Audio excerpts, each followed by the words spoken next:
deyim, Allah bilir sən əziyyət çəkirsən. Amma bilirsiniz nə eləmək istəyir? İstəyir mələklərə göstərsin. Baxın, bəndəmə əziyyət verirəm, razı halda gəlib mənim qapıma. Baxın görün nə yaratmışam. Mələklərə səni göstərmək üçün sənin əziyyətini görür. Sadəcə istəyirsən əziyyətlər müqabilində şikayət edib yox, razılıq halı ilə Allahın qapısına gedəsən. Desin, Allah şükür, hər şeydən razıyam, amma borcum var. Məsləhət bilsən, mənim üçün yetir borcumu ödəyim. Məsləhət bilmirsənsə borclu qalaram, yenə də təlaş eləyərəm. Bax, belə halla insan gedə Allahın qapısına.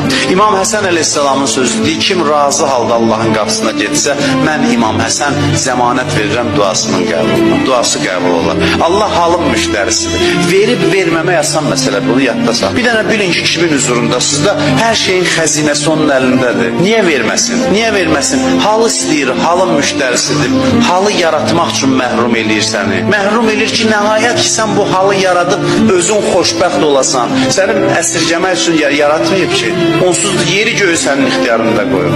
Hərdən deyir, verməyin, görək nə olacaq, halı nə olacaq, o haldır mühüm. Verməyəndə də deyəsən elə, sən mənim Rəbbimsən. Az verməmsən ki, bunu istəmirsən, vermə. Onda deyir, bəs deyir, bunu istəyirdim, hacətini verin ona. Biz amma deyir, bədbəxtəm, biçarəyəm, bu nə işdir başıma asmısan, Allahla dava dilində dua edib, belə şəkil. Onda da bəzən verir ki, verin səsi kəsilsin, səsindən zəhləm.